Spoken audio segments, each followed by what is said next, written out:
Hi y'all, and welcome back to the garden. So I don't know if it's like this where you live, but where I'm at right now, the garden is looking pretty rough. Some of you might disagree with me. It still looks okay, but to me it is not up to my standards. The amount of rain we've had, the early summer drought, plants are just looking tired, and I'm about this far away from coming through and starting my fall cleanup early. Even some of the hydrangeas I'm considering cutting a lot of stuff off of this fall. That way I don't have to do that in the spring and I can just selectively prune as I need to in this coming spring. But today what I wanted to do is something I've wanted to do for years, but I've never had enough hydrangea blooms of a significant size to do it. So I purchased a little container. It's a larger container. It's not typically like my color palette, but it is fall looking. And so I'm going to be cutting some hydrangea blooms and letting them dry as they are and creating a dried floral arrangement. So I have this container. It is made of a clay. I did add a few inches of water to the bottom of it, and I'm just going to go pick some hydrangeas from the garden. So a few years ago I was really inspired by this image I saw of just this massive hydrangea floral arrangement, and it was dried and it was really incredible. So that's kind of what I'm going to try and recreate here. I have Limelights that I can use this year finally. Typically in prior years I've only used the Incredible hydrangeas, the Annabelle type that are round, but I'm really excited to be using all paniculatas in this arrangement.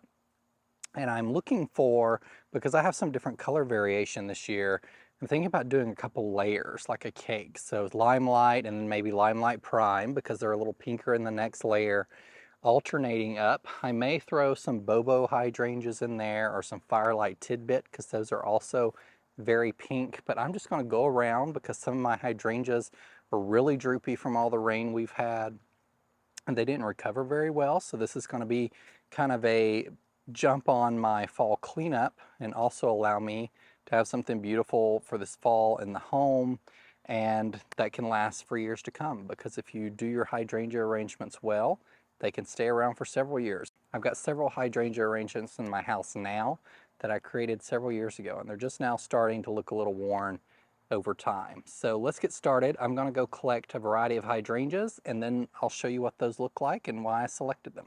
All right, I've gathered a few hydrangea, and by few I mean quite a lot, because I don't know how much I'll need for this arrangement. I've never done anything of this size. I got Limelights and then their new version, Limelight Prime. The reason I selected Limelight and Limelight Prime is because Limelights right now just have these sheer massive blooms. So my head's pretty big, if y'all didn't realize that. This is as big as my head. And then we have the Limelight Prime, which is a little smaller, but a much more pink blush color.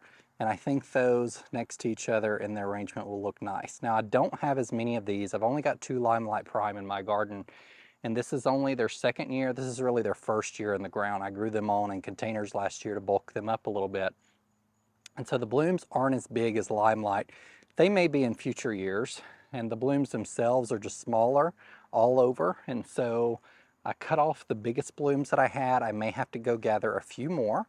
But right now, I just want to get started. So I think I'm going to start with a layer of Limelight at the bottom, and then we'll stack the Limelight Prime on top of those and go back to the Limelight.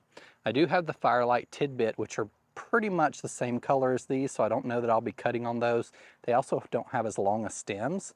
So I want this arrangement to be kind of high and really regal looking. So we'll just get started and see how this looks and follow along. Now you do want to strip all the leaves off these hydrangeas, and I tried to pick blooms that weren't burnt as much.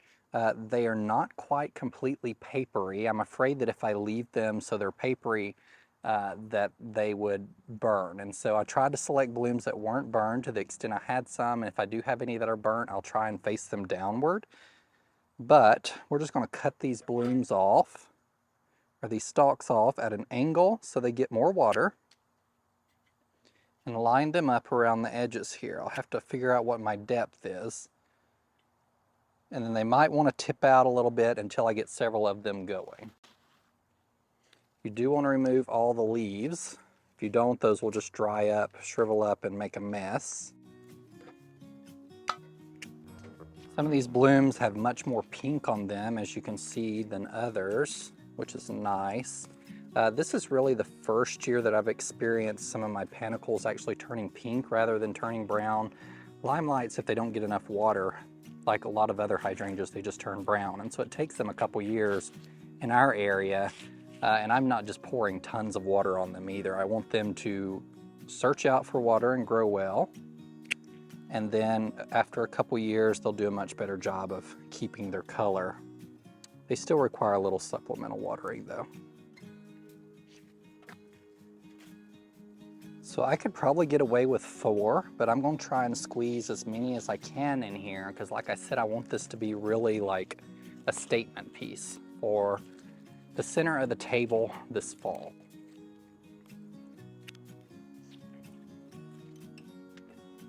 I do want to make sure that I'm keeping the stems long enough to touch the water, and so I might come back and add some more water at the end. If you don't have enough water in here, so what's going to happen, these hydrangeas are going to draw up the water in the container, and then they will dry pretty well that way. If you don't put any water in here, to the extent these aren't completely dry, they will just shrivel up and turn kind of flaky. So at the end of this, I'll probably put some more water in it to make sure all those stems are covered. In a few days after it's dried out, or in a week, you can come through and just make sure all the water's out of there so it's not rotting in the container. All right, that is 7, kind of interesting looking. So let's come in with these Limelight Prime. These don't have as long stems simply because they're smaller hydrangeas in general. So I may not need to cut the stems on them at all.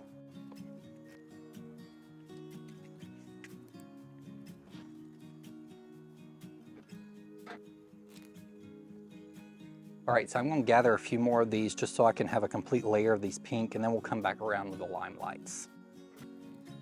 I'm running out of big blooms, so I'm going to work these around in smaller areas.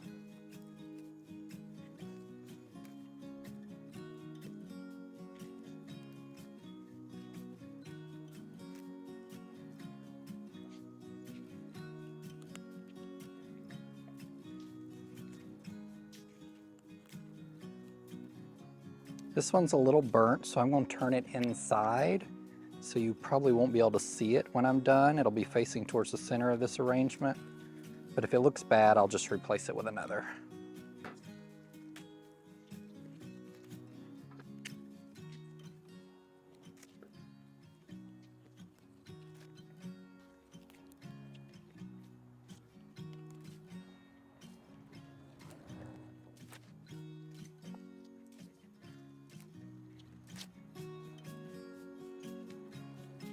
You know, I wasn't going to, but I'm gonna stick a Pinky Winky bloom in here and see how I like it. See if it breaks up a little bit.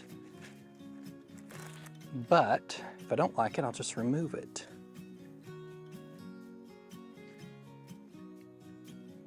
So I kind of like that. I think I'll incorporate a few of those as well.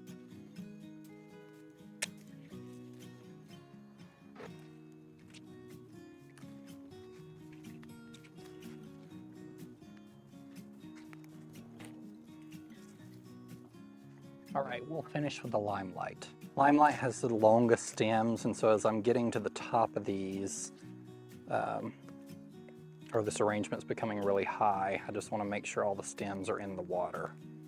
So I'm just going to use Limelights to finish it out.